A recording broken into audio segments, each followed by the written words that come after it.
오늘 성경 말씀은 베드로후서 3장 17절에서 18절입니다.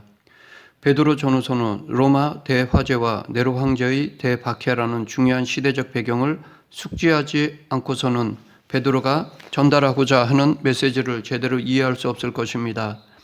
로마시의 절반을 잿더미로 만들어버린 대화제, 네로 황제가 자기의 목적을 이루고자 불을 지른 것인데, 네로 황제는 그 화살을 당시 눈의 가시처럼 여겨지고 있었던 그리스도인들에게 돌려 닥치는 대로 그리스도인들을 생포하여 콜로세움 경기장에 사자밥이 되게 하고 공개적으로 십자가에 매달아 처형시키고 궁전을 밝히는 등불로 삼아 화형에 처하게 되었습니다.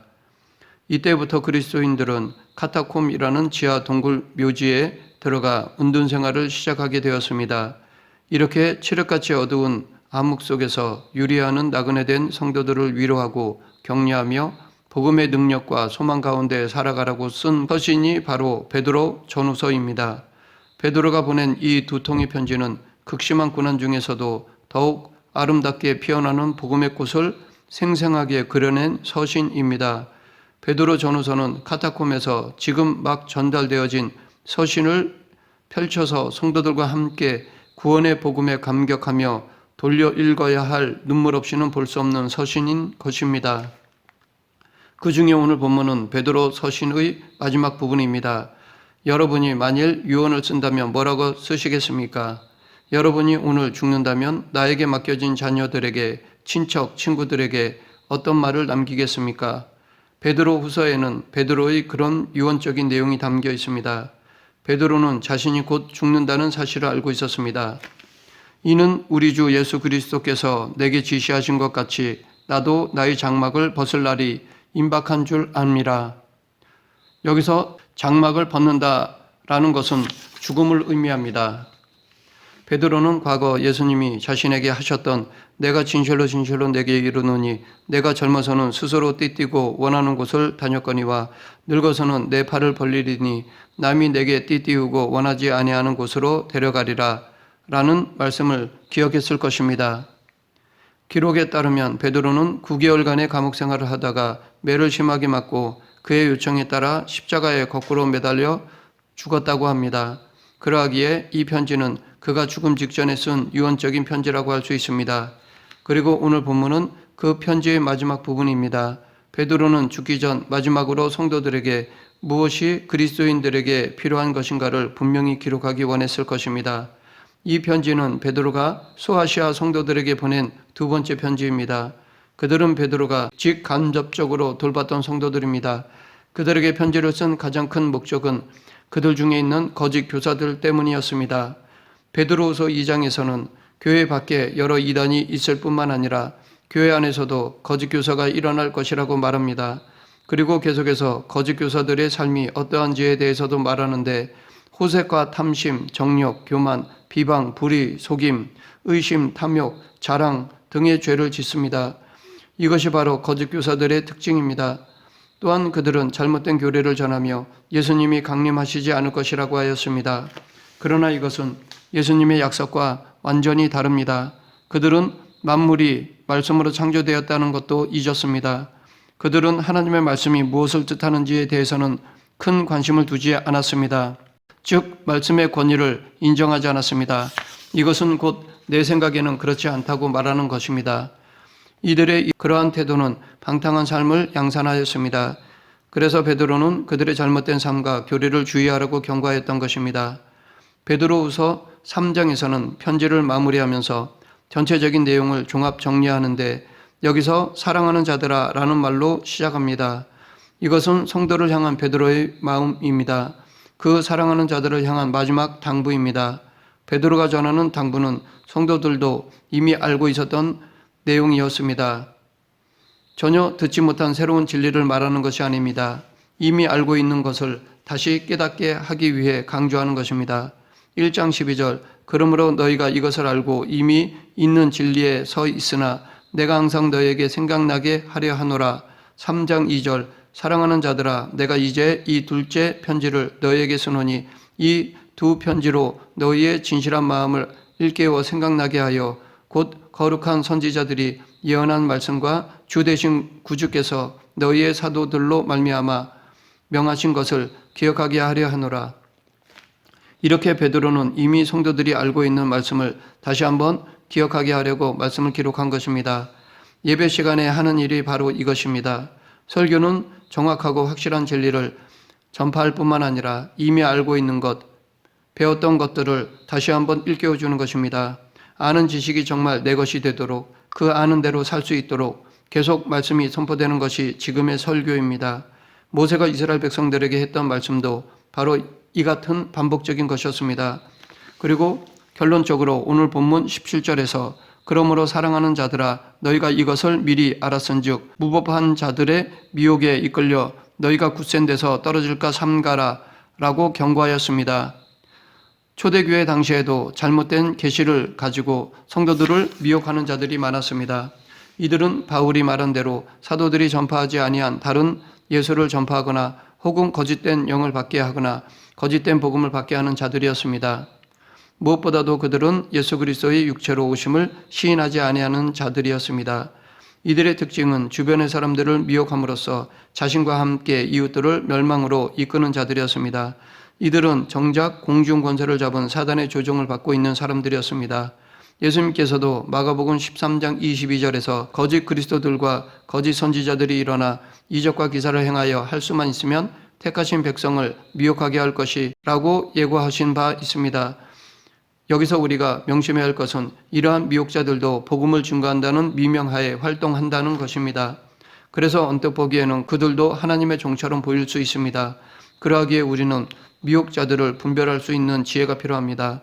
영들을 분별할 수 있는 영안이 있어야 합니다.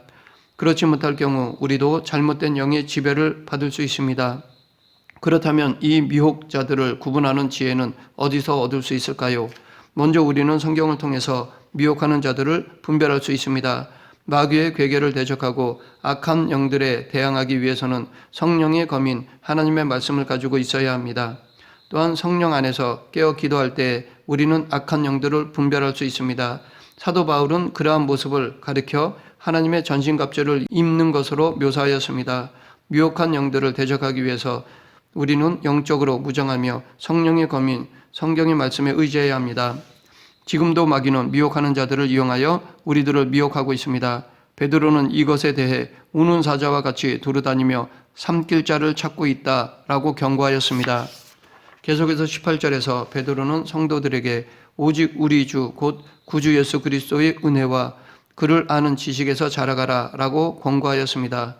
여기서 중요한 것은 그리스도의 은혜와 그를 아는 것이 지식으로 표현되고 있다는 것입니다. 이것은 마치 구원을 받는 것이 그리스도에 대한 지식을 획득함으로 이루어지고 있는 것처럼 착각하게 만듭니다. 또한 은혜와 그리스도에 대해 아는 것이 우리의 노력으로 성장할 수 있는 것처럼 표현되고 있습니다. 그런데 여기서 우리가 주의해야 할 것은 이 말씀이 예수 그리스도를 믿는 성도들에게 하는 말이라는 것입니다. 이들은 이미 예수 그리스도를 주님으로 고백하고 하나님의 은혜를 맛본 자들이었습니다. 만약 이 말씀이 하나님을 알지 못하는 백성들에게 주는 말씀이었다면 이 말은 구원이 지식을 통해 얻는 것처럼 이해될 수밖에 없습니다. 이것은 마치 영주주의자들이 그들만의 구원관을 설정해놓고 지식 획득을 통해 구원을 얻는다고 하는 것과 별반 다르지 않는 것입니다. 하지만 이 말씀이 하나님을 믿는 성도들에게 주신 말씀이라는 것에서 우리는 달리 바라보아야 합니다. 당시 성도들은 하나님을 믿되 성경이 완성되지 않은 가운데 살고 있었습니다. 또한 오늘날처럼 많은 교사들이 있었던 것도 아닙니다. 그 상황 하에서 믿음을 가지고 있는 성도들에게 필요한 것은 그리스도와 구속사역에 대한 올바른 이해와 그의 은혜에 거하는 바른 지식이었습니다. 그러한 지식이 그들에게 올바로 전수될 때 그들은 이단에 대항할 힘을 얻게 되고 더욱 굳건한 믿음을 가지게 되는 것입니다. 하나님을 믿고 예수 그리스도를 구주로 영접하는 것은 인간적인 지식에 의존하는 것이 아닙니다. 이것은 하나님이 보내신 성령께서 죄에 대하여, 의에 대하여, 심판에 대하여 책망할 때에 가능하게 됩니다. 하지만 성도의 믿음이 굳건히 서고 주변의 이단들에게 대항할 능력이 있기 위해서는 하나님의 은혜와 그리스도에 대해 아는 지식이 필요합니다.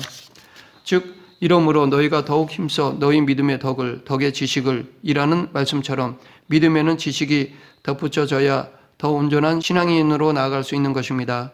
여기서 지식은 일반 세상이 말하는 헛된 지식이 아닙니다. 이것은 하나님을 알아가는 영적인 지식을 뜻합니다. 고린도전서 2장 6절 7절 그러나 우리가 온전한 자 중에서 지혜를 말하노니 이는 세상의 지혜가 아니요 또 이 세상에 없어질 관원의 지혜도 아니요 오직 비밀한 가운데에 있는 하나님의 지혜를 말하는 것이니 이것은 곧 하나님을 알아가는 영적인 지식은 하나님의 지혜를 알아가는 것임을 시사해 줍니다. 그러하기에 우리는 하나님에 대한 영적인 지식을 사모해야 합니다. 이런 이유로 우리는 믿음 가운데 성경 공부 혹은 제자 훈련을 하는 것입니다. 우리는 계속해서 배우고 전하며 싸워야 하는 것입니다. 그러면 우리는 예수님의 무엇을 알아야 할까요? 예수님에 대해 알아야 할 것들이 많이 있습니다. 그 중에 가장 핵심은 아마도 베드로가 고백한 마태복음 16장 16절에 주는 그리스도시요 살아계신 하나님의 아들이시니이다 일 것입니다. 이 고백은 예수님이 모세와 선지자의 글들에 오시리라 예언된 바로 그 구원자이시며 또한 지금도 살아 역사하시고 계신 하나님의 아들로서 하나님과 동등하신 분이시라는 것입니다. 이는 성경이 증거하고 또 예수님께서 우리에게 증거하라고 명하신 복음의 가장 핵심적인 내용을 간결하게 요약한 말이라 할 수 있습니다. 즉 우리가 복음을 믿는다고 할 때 예수님이 인간의 구원자 곧 그리스도이시며 또한 하나님의 아들로서 하나님과 동등하신 분이시라는 사실을 믿는 것이라는 것입니다. 사도 요한도 자신이 복음서를 기록한 목적에 대하여 오직 이것을 기록함은 너희로 예수께서 하나님의 아들 그리스도이심을 믿게 하려 함이요 또 너희로 믿고 그 이름을 힘입어 생명을 얻게 하려 함이니라 라고 하였습니다. 우리가 반드시 믿어야 하는 복음의 핵심은 바로 우리의 주 되신 예수님께서 그리스도와 하나님의 아들 되신다는 사실입니다. 이 사실이 빠진다면 그것은 절대로 복음이라 할 수 없습니다. 그런데 베드로 당시에도 그렇고 지금도 기독교라는 이름을 내건 단체들 중에는 예수님께서 인류의 구원자 곧 그리스도이시며 또한 하나님의 아들로서 하나님과 동등한 분이심을 부인하는 자들이 있습니다. 사회 구원을 이야기하는 인본주의 신학자들은 예수님을 성경에 예언된 그리스도 혹은 하나님의 아들이 아니라 단지 위대한 스승이요 혁명가이며 그가 말하는 복음이란 사회개혁 혹은 혁명을 통하여 소외되고 억압받는 자들에게 자유와 해방을 주는 것이라고 가르치고 있습니다. 혹은 지나치게 하나님 한 분이심을 강조하는 사람들은 예수 그리스도께서 단지 위대한 선지자일 뿐 하나님과 본질적으로 동등하신 하나님의 아들은 아니라고 가르칩니다. 그들은 만약 예수 그리스도께서 하나님이시라면 하나님을 한 분이라고 말할 수 없다고 생각하는 것입니다. 사실 예수님의 그리스도 되심과 하나님의 아들 되심을 부인하는 사람들의 이와 같은 가르침과 주장들은 일면 타당하게 생각되기도 하며 심지어 누구라도 그 가르침에 빠져들 만큼 강한 설득력을 가지고 있습니다. 그래서 사람들은 성경이 말하는 복음보다도 그들이 말하는 복음을 더욱 좋아하고 따르려고 하는 것이 사실입니다. 그러나 그럴지라도 그들의 가르침은 절대로 진정한 의미에서의 복음이 될 수가 없습니다. 왜냐하면 성경이 그와 같은 가르침에 동의하지 않기 때문입니다. 따라서 누구라도 그들의 가르침에 귀를 기울이고 그것을 복음으로 믿게 된다면 결국 멸망에 이르게 될 수밖에 없는 것입니다. 그러므로 우리는 예수님께서 그리스도이시며 또한 하나님의 아들이시라는 진리에 대한 믿음에서 흔들려서는 안 됩니다. 사람들이 이 사실을 부인하고 그럴싸한 말로 우리를 유혹한다 할지라도 절대로 그 유혹에 넘어가서는 안 되겠습니다. 말씀을 맺겠습니다. 예나 지금이나 복음 대신 예수 그리스도를 부인하는 자들이 있습니다. 혹은 복음을 희석시켜 변질시키는 자들이 있습니다. 우리는 예수님에 대해 올바로 알고 이런 거짓 가르침에 휘둘리지 말아야 합니다. 거짓된 가르침으로 성도를 넘어뜨리는 자들을 경계하며 늘 말씀과 기도에 깨어 있어 이들의 유혹에 넘어가지 않을 뿐 아니라 잘못된 가르침을 올바로 바로잡는 그리스도인이 되어야 합니다. 우리 모두 예수 그리스도의 은혜와 그를 아는 지식이 자라가는 성도가 되길 간절히 축원합니다. 기도하겠습니다. 사랑과 은혜가 풍성하신 하나님 아버지, 사단의 지배를 받는 거짓된 진리와 유혹들을 구분하는 영안을 주시고 이들의 유혹을 물리치는 지혜를 주시옵소서. 예수님 이름으로 기도드립니다. 아멘.